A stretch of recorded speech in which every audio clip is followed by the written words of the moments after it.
네, 김영환입니다. 오늘도 같이 말씀 묵상하겠습니다. 롤랑 바르트라고 하는 해석학의 철학자가 있습니다.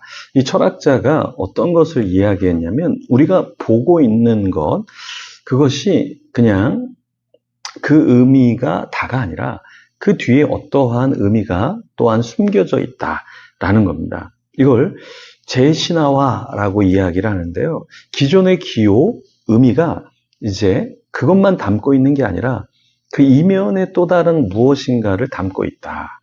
그래서 이러한 특정한 형태로 존재하는 이런 것이 있는데 이것을 잘 파악해야 되고 또 여기에서의 또 다른 의미로 계속해서 지속해서 변화가 일어난다. 이런 이야기입니다. 예를 들어 이런 거예요.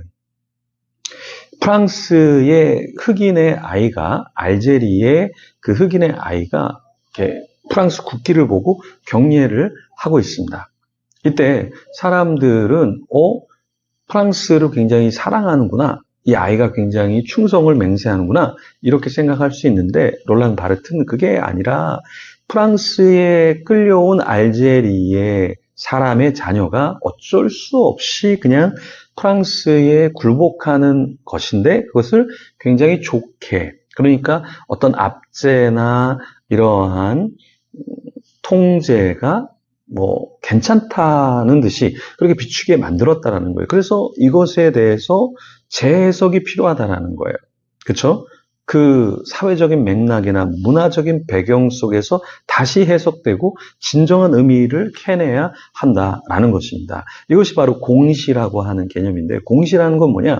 이렇게 만들어진 개념을 다시 이해해야 한다라는 거예요. 그래서 이러한 해석법, 이것을 롤랑 바르트가 이야기했는데요. 오늘 본문에 보면 여러 절기가 있습니다. 그런데 이 여러 절기는 구약에서 그냥 끝나고 의미가 없는 게 아니라 오늘날 신약에, 그리고 오늘날에 우리가 이것이 어떤 의미가 있는가, 그 의미를 조금 파악하고 그 의미를 가지고 우리가 신앙생활하는데 조금 더 주님 앞에 더 나아가면 좋겠죠.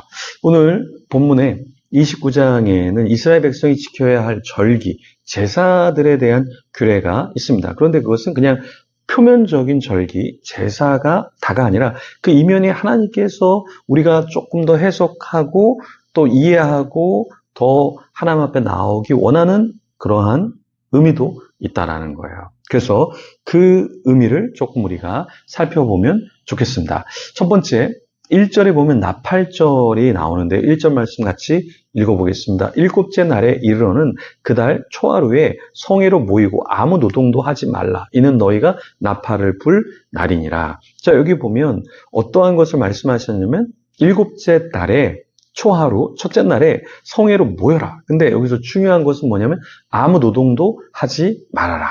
온전히 이 절기를 지키라고 말씀을 하고 있습니다. 그리고 2절에서 6절에는 번제물의 종류, 수량, 그리고 속죄제를 포함한 제물의 규례에 대해서 이야기하십니다. 그러니까 하나님께서는 이스라엘 백성들에게 관계를 계속해서 맺어 가실 때 그냥 관계하자 이렇게 말씀하신 것이 아니라 너 이런 것을 나한테 좀 주면 좋겠어. 이렇게 주면서 하나님과의 언약 관계가 계속해서 유지된다라는 거예요. 그래서 우리가 어렸을 때 아이들한테 과자 좀 줘 이렇게 얘기하잖아요. 과자가 먹고 싶어서 그런 건가요? 어떤 분은 그럴 수도 있죠. 그런데 아이가 그 과자를 주면서 누군가를 사랑하는 법, 그런 것을 좀 배우기 원하는 마음, 그리고 또 나도 그 아이에게 더 많은 걸 주고 싶은 마음, 그래서 주거니 받거니 서로 이렇게 하는 관계를 유지하기 위해서, 그리고 아이에게도 사람을 사랑하는 관계를 배우도록 우리가 그렇게 요청하는 거잖아요.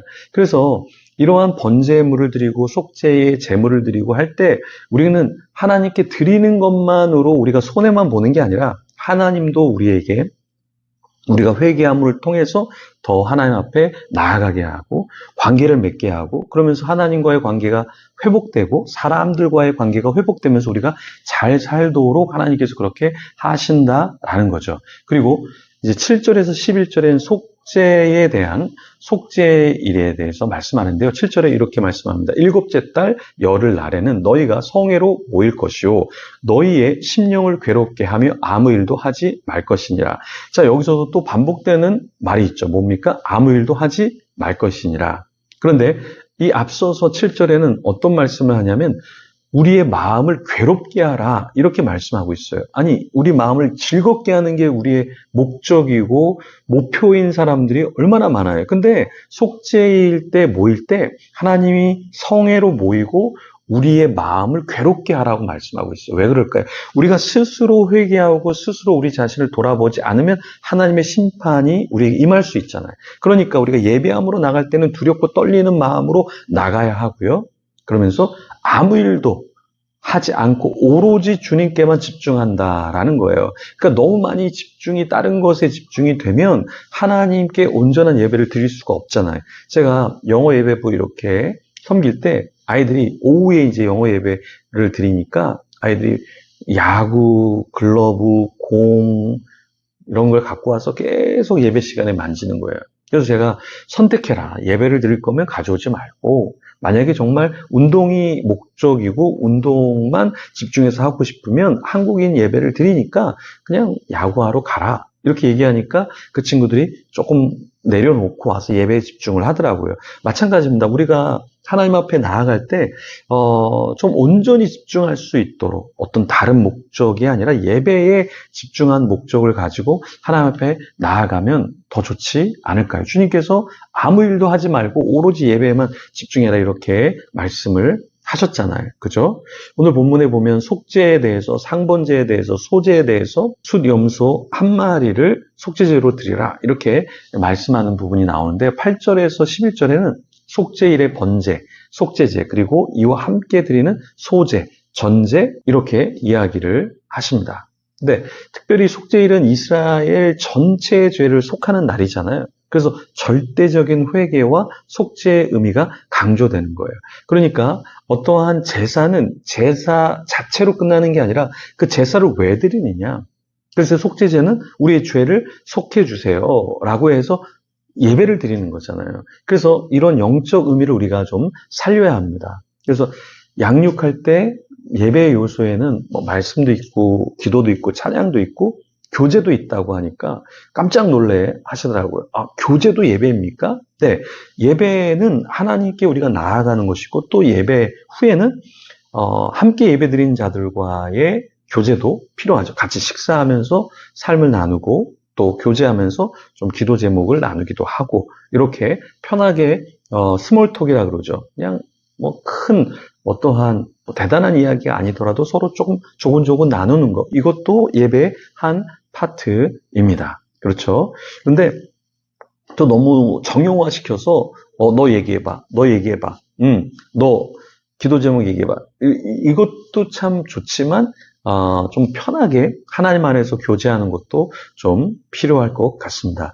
자, 요즘 같은 시대에 성도의 교제가 없는 교회가 너무 많아요. 오히려 성도의 교제가 아니라 성도의 핍박을 받으면서 교회에 다니는 사람도 상당히 많아요. 그러니까 교회의 상처를 받으면서 교회 생활을 하는 사람들이 굉장히 많습니다. 왜 그럴까요? 하나님께 제 죄를 속해 주세요. 그리고 함께하는 사람들에게 내가 시험거리가 되지 않아야 되는데 요즘 교회에서 정말 성도의 교제를 보기가 쉽지 않습니다. 우리부터 먼저 하나님을 사랑하고 우리와 함께 있는 사람들을 충분히 축복해야겠죠.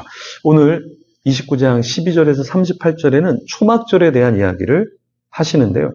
자, 12절에서 38절 굉장히 길어요. 근데 이 초막절이 왜 이렇게 길게 설명이 될까요? 이 초막절은 이스라엘 백성들이 광야를 지나면서 초막을 지었던 그것을 기억해서 너희들이 어떻게 출애굽했고 어떤 여정을 갔는지를 계속해서 기억하라고 하나님이 주신 것이잖아요. 그러니까 우리가 초막절을 지킨다라는 건 뭐냐? 내가 힘들었을 때, 가난했을 때, 아팠을 때, 외로웠을 때 하나님이 나를 어떻게 도우셨는가 그것을 잊지 않고 기억하고 하나님 앞에 나아가야 한다라는 겁니다. 우리는 다 순례자의 삶을 살고 있죠. 나그네의 삶을 살고 있습니다. 그런데 내가 이 땅에서 뭔가를 영원히 살 것을 준비하고 그것만 생각해서는 안 된다라는 거예요. 그래서 초막절을 지키면서 난 나그네이구나.